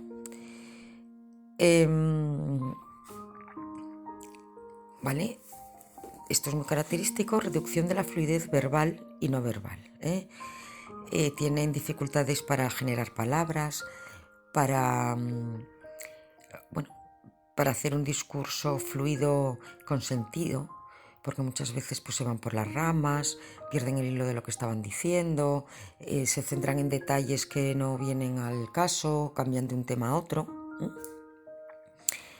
Eso, pues eso, tiene que ver con la fluidez. Bueno, como ya he dicho antes, aparte de respecto al comportamiento, ya no solo lo que sean más movidos o menos movidos, suelen aparecer apáticos muchas veces, lentos, desmotivados, distraídos. Eso es lo que hay. Y si las dificultades afectan más a la zona izquierda, se puede encontrar un estado de ánimo, bueno, pues decaído. También les cuesta mucho la ordenación temporal de los acontecimientos. Eso se ve cuando cuentan una historia, pues que igual no empiezan desde el principio, te mezclan, empiezan por el final, no te saben decir primero, segundo, tercero, por la mañana, mediodía, por la tarde, por la noche. Les cuestan las secuencias, todo lo que sean listas. Por eso les gustan mucho las tablas de multiplicar, los meses, los días de la semana. Adquirir secuencias tanto verbales como motoras les resulta dificultoso. Y luego la resolución de problemas, entendido no solo como que es que tengo un problema y qué hago para resolverlo, no, incluso cómo me organizo las tareas, cómo hago para acordarme de todo esto, etc. Bien, esto respecto a las funciones ejecutivas que se basan en la parte frontal del cerebro. La parte que os decía del lóbulo temporal y su conjunción con el parietal da lugar a los problemas en adquisición de la lectura y en matemáticas. Se ha visto que los déficits, esto es muy importante, los déficits relacionados con esta zona son muy semejantes a los que presentan los disléxicos, que también tienen hipofunción de la zona izquierda del lóbulo temporal con el parietal y del circuito bueno, ahí ya no es tanto el circuito ventral como el dorsal, no voy a entrar ahí, pero esta hipofunción en el lóbulo temporal y su conjunción con el parietal está relacionada con las dificultades en adquisición de la lectura, vocabulario, discurso, pronunciación y comprensión matemática de los disléxicos, hasta el punto que, y esto os lo recomiendo, las terapias que se hacen para los disléxicos, para mejorar estas dificultades, funcionan con los peques afectos de síndrome de Noonan. Entonces, sin perjuicio de que todo tiene que estar diagnosticado, bien diagnosticado y bien evaluado, y yo sugiero neuropsicólogos, porque los neuropsicólogos, aparte de psicología, hemos estudiado neuropsicología, no neuro como neurólogo, porque los neurólogos te estudian lesiones cerebrales, daños tal, y se ocupan de la parte física. Los neuropsicólogos nos ocupamos de las conductas, y leer es una conducta, por ejemplo,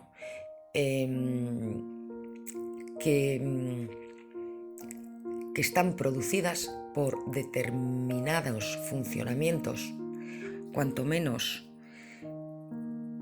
no normalizados, del cerebro. Y somos los que estamos entrenados en valorar y evaluar esas capacidades cognitivas, en qué zona del cerebro las está sustentando y qué tareas tengo yo que hacer para potenciar esas conexiones neuronales u otras alternativas. Por eso yo os derivo a neuropsicólogos o neuropsicólogas. Y además no existen dos Nunan iguales, como en todo. Ya no por la diferencia entre el gen mutado, es que dentro del mismo gen hay distintos exones y aminoácidos y no sé qué. Y luego además cada niño, cada niña ha vivido en un ambiente y en unos le han estimulado más y en otros menos.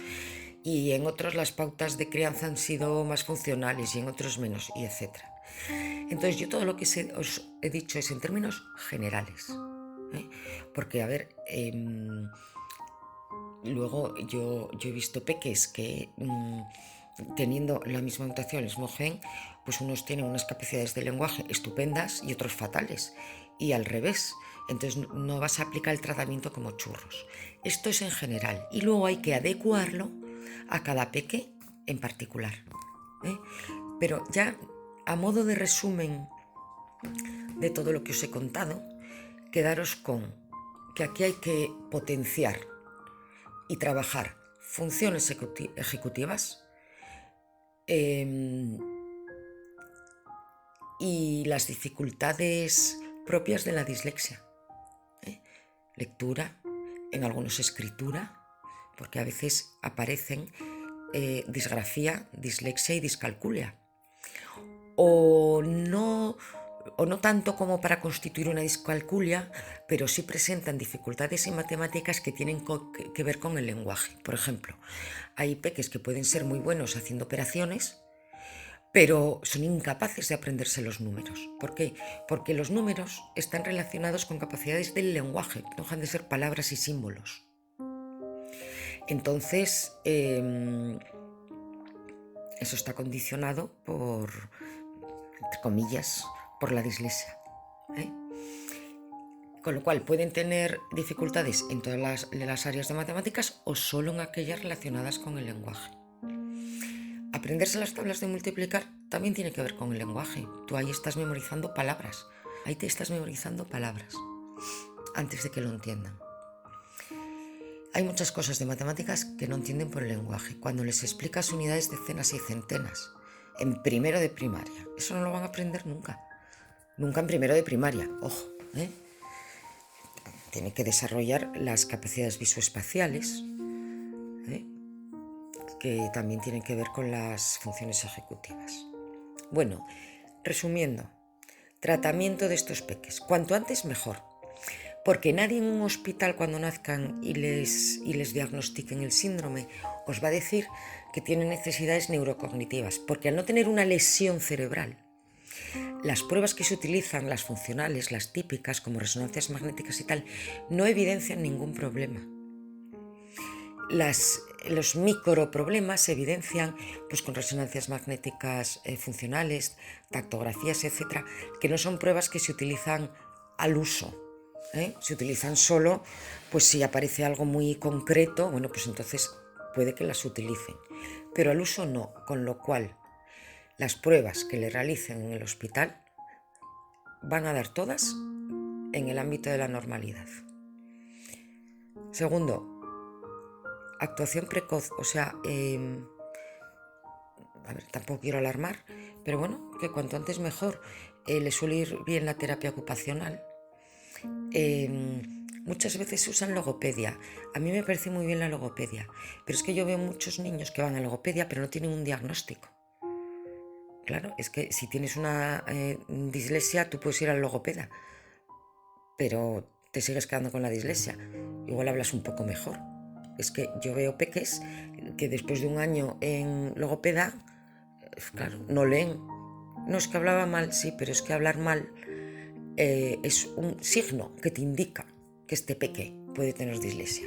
Entonces el niño puede hablar perfectamente luego, pero la dislexia sigue con ella. Entonces, logopeda vale, pero no por defecto. Cuando os manden a hacer psicomotricidad, a hacer logopedia, que es lo que se manda siempre, muy bien, pero dime, ¿con base en qué? ¿Cuál es el diagnóstico? ¿Necesita logopedia? ¿Por qué habla mal? No, ¿por qué habla mal? No. ¿Cuál es el nombre? ¿Cuál es el motivo del que hable mal? Claro. Y luego, estimulación de funciones ejecutivas.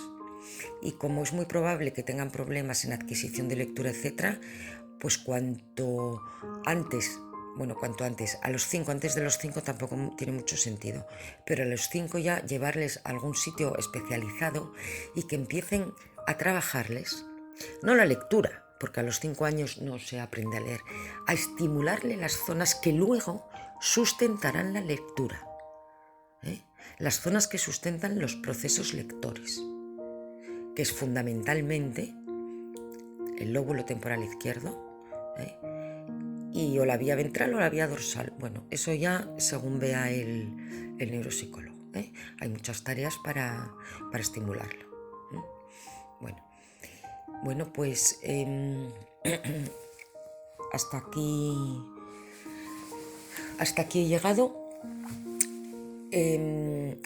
Espero obviamente que os haya proporcionado información. Yo no soy una gran oradora. Esa capacidad no está dentro de mi lista de capacidades, como habréis visto. Lo siento, yo no puedo hacer, se me dan mal hacer presentaciones lucidas, pero os pido que os quedéis con información. A lo mejor, espero, igual en un momento dado fui un poco técnica o no me expliqué bien o tal. Como eso es muy probable que haya pasado, yo quedo a vuestra disposición a través de la Asociación de Nunan Asturias para que enviéis dudas, si queréis más información, algo más específico, etc. Incluso, para evaluación diagnóstica de vuestros peques, todo a través de la asociación, ¿vale? Pues nada, gracias por la confianza, perdón por el tostón, y de verdad que si ha servido para aclarar un poquito, para mí sería una gran alegría. Repito, a vuestra disposición. Y nada, un besito a los Nunan y a sus padres. Hasta la próxima.